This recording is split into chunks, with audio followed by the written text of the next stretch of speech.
నమస్తే, welcome to legend TV. ప్రస్తుతం మనతో పాటు టీచర్ ఎమ్మెల్సీ అభ్యర్థి ఉమ్మడి నల్గొండ, ఖమ్మం, వరంగల్ జిల్లాకు సంబంధించి టీచర్ ఎమ్మెల్సీ అభ్యర్థి పురుషోత్తం రెడ్డి గారు ఉన్నారు. మాట్లాడే ప్రయత్నం చేద్దాం. ఇటీవల ఈ టీచర్ ఎమ్మెల్సీ అభ్యర్థులు కూడా కొంత రాజకీయంగా కొంతమంది మాట్లాడుతూ ఉండే పరిస్థితి కనబడతా ఉంది. దీని గురించి తెలుసుకునే ప్రయత్నం చేద్దాం. ప్రధానంగా ఈ టీచర్ ఎమ్మెల్సీకి సంబంధించి గతంలో ఒక ఎత్తు అయితే ఇప్పుడు ఒక ఎత్తులా ఉంది. ఇప్పుడు పరిస్థితి బయట ప్రచారం చేసుకోవాలన్నా కూడా కొంత ఆచిచూచి చేసుకునే పరిస్థితి కనబడతా ఉంది. ఎట్లా అనిపిస్తా ఉంది? మీరు ఎమ్మెల్సీ అభ్యర్థిగా నిలబడ్డారు, అది కూడా ఇండిపెండెంట్ గా. అందరికీ నమస్కారం. నేను గత 40 సంవత్సరాలుగా విద్యారంగంలో ఉండుకుంటూ వేలాది మంది విద్యార్థులను తీర్చిదిద్ది,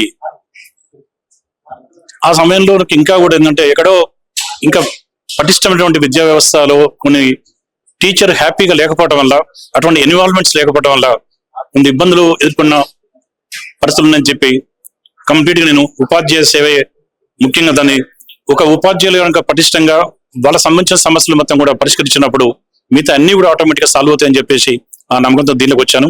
కానీ యాక్చువల్ గా మనము ఇది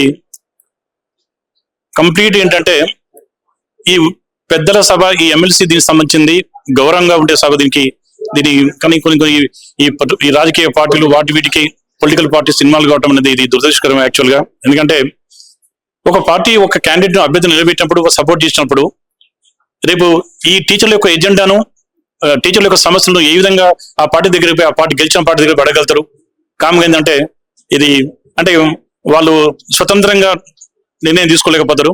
సో ఈ అన్ని పరిస్థితుల దృష్ట్యా నేను మాత్రం ఒకటే గౌరవ ఉపాధ్యాయ సమాజాన్ని, వరంగల్, ఖమ్మం, నల్గొండ ఉపాధ్యాయ సమాజాన్ని కోరుకునేది, నేను ఏ జెండాకు సపోర్ట్ లేకుండా, ఏ జెండా కాకుండా ఓన్లీ మీ సమస్యలే ఏ ఎజెండాగా ముందుకు వచ్చినటువంటి నాకు మీ అందరూ సపోర్ట్ చేస్తారని చెప్పేసి, ఎందుకంటే ఈ చట్టసభల యొక్క గౌరవాన్ని మీరు కాపాడుతారని చెప్పేసి, ఒక స్వతంత్ర అభ్యర్థిగా నాకు ఎటువంటి భేషాజాలు లేకుండా మీ సమస్యలే నా సమస్యగా భావిస్తూ నేను ప్రభుత్వం దృష్టికి అనుక్షణం తీసుకెళ్తూ ముందు వాటిని ఏ విధంగా పరిష్కరించాలని చెప్పేసి, నాకు మీరు ముఖ్యము అని చెప్పేసి ఆ ఉద్దేశంతో మాత్రమే నేను దీనిలోకి వచ్చాను. మీ అందరూ మీరు మాట్లాడుతున్నప్పుడు కావచ్చు, ప్రచారంలో కావచ్చు, లేదా కొంతమంది టీచర్స్ మాట్లాడుతున్నప్పుడు కావచ్చు, ఎట్లాంటి సమస్యలు బయటకు వస్తా ఉన్నా అంటే మీరు దాన్ని ఎట్లా లేవనెత్తుకోబోతున్నారు? నేను ముఖ్యంగా టీచర్స్ విషయంలో చూసినట్టయితే వాళ్ళ పిఆర్సీ ఇంప్లిమెంటేషన్ కానీ, పోతే నెక్స్ట్ ఈ 317 జీవోలో కొన్ని ప్రభుత్వం కమిటీ నియమించి దాన్ని కరెక్ట్ చేయడంలో కొంతమంది అన్యాయం అయిపోతున్నారు.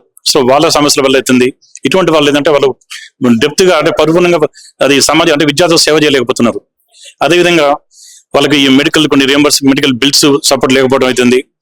నెక్స్ట్ ఏంటంటే ఇక్కడ అంటే ఎన్నో అదేవిధంగా కొన్ని మంది ఉపాధ్యాయులకు ఈ సర్వేలు అని చెప్పి ఇవని చెప్పి రకరకాలు చెప్పబట్టి వాళ్ళ టైం అంతా కూడా ఇక్కడ అకాడమిక్ ఉపయోగించకుండా కంప్లీట్ వేరే యాంగిల్ వెళ్ళిపోతున్నాయి మొత్తం ఇష్యూస్ అన్ని కూడా. సో ఇటువంటిప్పుడు ఏంటంటే కావాలంటే గవర్నమెంట్ అటువంటి ఇంకో కొంతమంది ఎంప్లాయీస్ రిక్రూట్ చేసుకోండి, అంతే తప్ప టీచర్లకు, హెడ్ మాస్టర్లకు ఇప్పుడు ఏముంది, ఇక్కడ మిడ్ డే మీల్స్ ఉండదు. Mid day meals head master మీద బాధ్యత పెడుతున్నారు, గెస్ట్ హెడ్ మాస్టర్ మీద. ఏదైనా సమస్య అయితే వాళ్ళనే కంప్లీట్ గా వాళ్ళ మీద వచ్చేసి వాళ్ళు సస్పెండ్ అవి అని చెప్పేస్తున్నారు.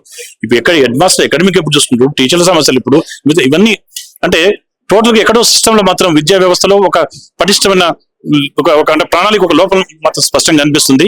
దాన్ని అధిగమించాలంటే ఇక్కడ మీకు సంబంధించిన మేనిఫెస్టోలో ఒక మొత్తం దాన్ని ఇంప్లిమెంట్ చేసి ఎంతమంది మేధావుల, ఎంతమంది ఉపాధ్యాయుల అందరు సలహాలు తీసుకుంటూ రూపొందించండి ఈ మేనిఫెస్టోని.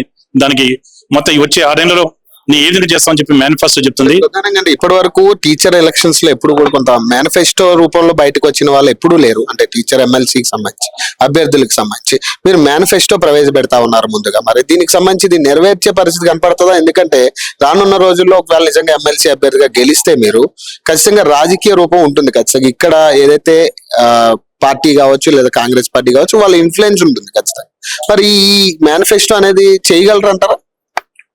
నేను కొన్ని